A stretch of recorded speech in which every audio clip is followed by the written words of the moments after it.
Hi, it's Tim Hagen from Progress Coaching, and welcome to another episode for the Coaching Conversations podcast. Now, we are on Stitcher, we are on iTunes, and multiple different channels. Please check us out. Now, one of the things that you'll get out of our podcast episodes is a lot of content, a lot of strategy. It's not fluff, it's not concept, yet we really want you to engage with the content and let us know your feedback. If you have any questions, feel free to reach out to us. If there's topics you'd love to have us address, we would love to share them with you. Let us know your impact and let us know your feedback. Hi, everybody. It's Tim Hagen from Progress Coaching, and this is going to be our masterclass number 2 for coaching recipes. Now, recently, I started to work with an organization who is very heavily embedded into DISC, and DISC is a behavioral assessment. I happen to be certified in DISC, and I'm going to go back to the fundamentals of what a really good coaching recipe is. The reason we put this together is one size does not fit all, and this is why we created the coaching school. So when you think about a coaching recipe, there are 3 components. There are ingredients. The ingredients are broken out into 2 parts, techniques and types. Techniques could be, here are the questions to use. Here's an activity you could use. And those techniques, questions, activities, learning projects will fold underneath this thing called coaching types, which is one-on-one coaching, or I want to apply group coaching, or I'm going to use peer-to-peer coaching, or I'm going to use self-coaching. So remember, the ingredients are techniques and types. The second is the recipe. How do I mix this together? Typically, what I encourage is to use maybe 2 types of coaching. You don't want to overcoach because it can be it can become too much. And then the third is the secret sauce. And I'm going to give you some secret sauces as it relates to this case study I'm going to present. So we have 2 departments that do not work well together at all. And they wanted to use DISC as an apparatus to build greater collaboration, greater cooperation, greater teamwork between the departments. And they would use, not me, they would use the term silos. And I said, okay, why DISC? And they said, well, it just gives us a really good understanding. It's embedded in our workplace. We believe in DISC. And I said, great, phenomenal. And so what we did is something different. And so what I'm going to give you, I'm going to go to the ingredients first. We started off with group coaching, peer-to-peer coaching, and I added a third, self-coaching. Let me start with group. So we got the groups together and we had them share. Now I'm going to get into that. And then we broke them into, outside the group coaching, into peer-to-peer where we scheduled time where peers had to get together, okay? But we did something a little bit different. I'm going to get to the secret sauce. And the recipe was group, we're going to set the foundation. Peer-to-peer, we're going to start to apply. We're going to start to break down those bricks and those silos that they talked about. And then we did even some self-coaching and really got the ability to accelerate. And then the secret sauce I'll give you here in a second. So let me go back to the group coaching. We got the groups together and we did not get into DISC. I had latitude from my client and I said, I don't want to get into DISC. DISC is going to be a distraction from simple conversation. Here's my first secret sauce. So we teach something called the 4 C's of teamwork. Connect, commonality, collaboration, conflict. If you and I are working together and we do not have a connection or context of each other, we probably aren't going to find out what we have in common. And then we have to collaborate together. It's a little clumsy. And then when conflict occurs, it gets really accentuated. It really gets elevated when it doesn't need to. So what we had everybody do is get together and get with a partner. And we did it with people from other departments. This is our group activity. And you had to introduce your partner, what you had in common or what you learned about them and what you had in common with them. And then your partner had to get up and introduce you. 15 minutes of just simple discussion. You were not allowed at all to discuss DISC, discuss anything with work. It had to be a social conversation. And so we're in the room and it's lively and people are talking, they're laughing. And it always cracks me up when people get together. We talk about stuff all the time. We always want to tactically solve something. There is tremendous value in simple conversation.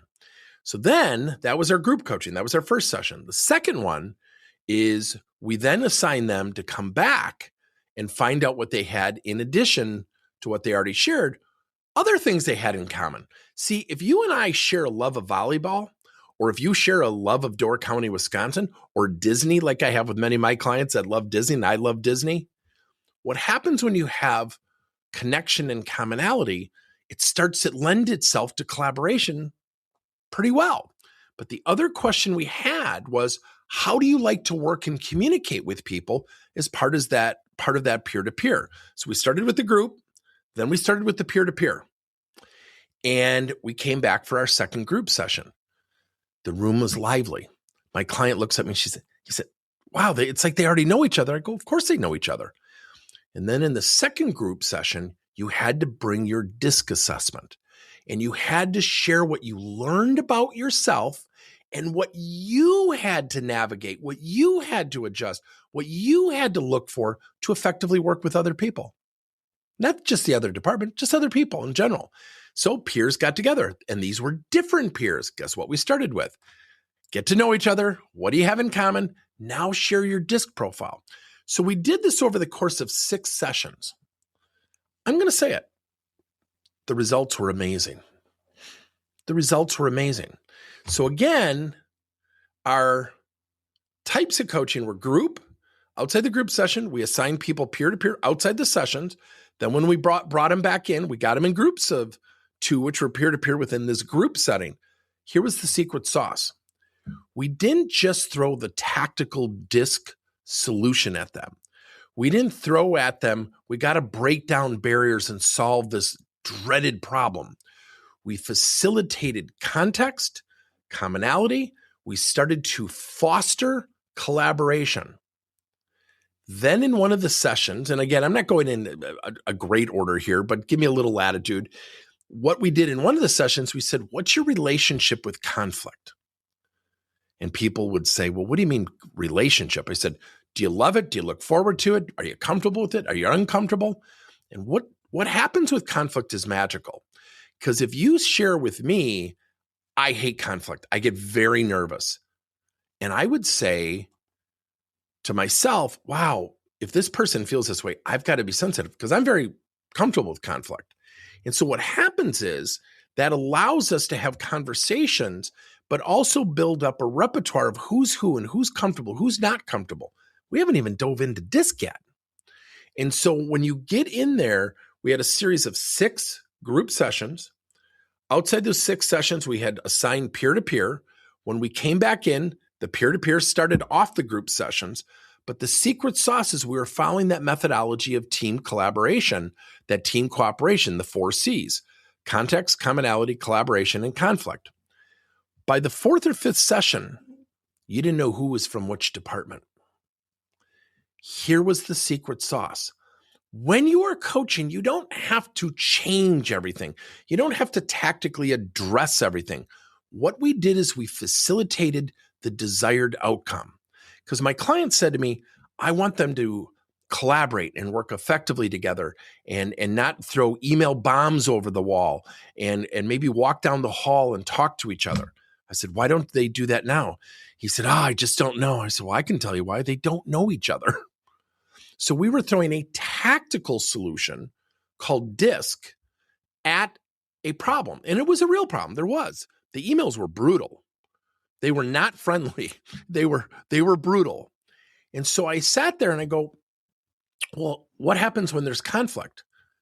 Well, they start emailing each other back and forth. And then the BCC starts. And then we start carbon copying each other. And I said, they don't even know each other. And he said, what do you mean? I go, do they ever sit and have lunch together? And he said, well, I don't know. And so when you bring people together and you're building up a coaching recipe, so let me review again. The types, I started with a group. We used DISC as an apparatus. I then used peer-to-peer coaching inside and outside. Now, the third one I haven't talked about that everybody had to do is we created a digital cohort. So I use a really cool tool called Clarity Flow. And every week you had to put into this group almost like chat. It's not really a chat. You can put text, audio, or video. And you had to compliment somebody from another department of the other department saying what they did really well in terms of their communication. And everybody saw it, which does what? Neutralizes the negativity often associated with silos. And what was amazing about it, in all due respect to my client, was